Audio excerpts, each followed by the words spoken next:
샬롬, 저는 행복한 순장, 한국외대 CCC 우태희 순장입니다. 이제 곧 중간고사 기간이 다가오네요. 다들 열심히 공부하고 계신가요?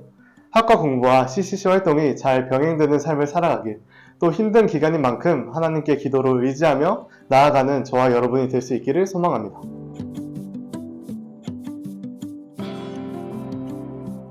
오늘 말씀은 아브라함의 계보로 시작됩니다. 아브라함은 후처인 그두라를 통해서 6명의 아들을 낳았고 그중 욕산과 미디안을 통해 자손들이 번성하게 됩니다. 본문에는 없지만 창세기 17장 5절 말씀을 살펴보면 이제 후로는 내 이름을 아브라함이라 하지 아니하고 아브라함이라 하리니 이는 내가 너로 열국의 아비가 되게 함이니라 라고 말씀하십니다.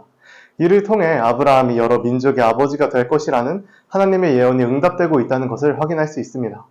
아브라함은 모든 소유를 이삭에게 주고 서자들에게는 재산을 나눠주어 자신이 살아있는 동안에 이삭을 떠나 동쪽 땅으로 가게 만듭니다. 아무리 이삭이 약속의 자녀였다 할지라도 낳고 기른 다른 자녀들에게도 정이 있었을 것입니다만 아브라함은 감정에 치우치지 않고 하나님의 약속에 따라 다른 아들들은 약속의 땅으로 떠나게 했습니다. 이것은 이삭이 유업의 이을 자로서 그 지위가 흔들리지 않도록 아브라함이 생전에 조치한 것이라고 합니다. 개인적으로 저는 이 대목에서 인간적으로는 불가능해 보이는 결정을 내린 아브라함의 이런 믿음을 본받고 싶다고 생각하였습니다. 또한 믿음으로 하나님의 일하실 것을 기대하고 결단하는 태도를 길러야 하겠다고 생각했습니다. 한편 아브라함은 175세에 이삭과 이스마엘에 의해 사라가 장사되었던 막벨라 굴에 장사됩니다. 이는 창세기 15장 15절 말씀에 나오는 너는 장수하다가 평안히 조상에게로 들어가 장사될 것이라는 하나님의 말씀대로였습니다. 아브라함의 생애 시작과 끝까지 하나님께서 예언하심으로 시작되고 예언하심으로 생을 마감하는 모습을 통해 하나님께서는 언제나 아브라함과 함께 하심을 확인할 수 있었습니다. 아브라함의 죽음으로 하나님의 축복과 약속은 완료될 것일까요?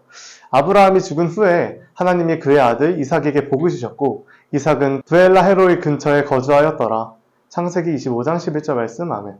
아브라함이 죽은 후에도 그에게 주어졌던 복은 없어지지 않고 하나님께서는 그 복을 이삭에게 계승시키셨습니다. 이때 말하는 복이란 창세기 12장 2절에서 3절 말씀을 통해 확인할 수 있습니다. 내가 너로 큰 민족을 이루고 내게 복을 주어 내 이름을 창대하게 하리니 너는 복이 될지라. 너를 축복하는 자에게는 내가 복을 내리고 너를 저주하는 자에게는 내가 저주하리니 땅의 모든 족속이 너로 말미암아 복을 얻을 것이라 하신지라. 저는 오늘 말씀을 묵상하면서 하나님이 아브라함에게 주신 복이 이삭에게 승계되는 장면을 주목했는데요. 지난 한 달 동안 창세기 묵상을 통해 아브라함이 하나님의 축복을 받고 여정을 떠나는 것을 확인할 수 있었습니다. 인간은 무한한 존재가 아닌 유한한 존재입니다.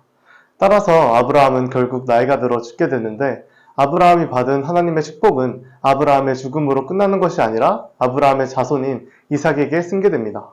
저는 이 모습을 보고 하나님의 축복은 대를 이어 계속해서 승계될 수 있고 승계시켜야 한다는 것을 다시금 깨닫게 되었습니다. 우리는 순장은 승법 번식가가 되어야 한다는 것을 배웠습니다.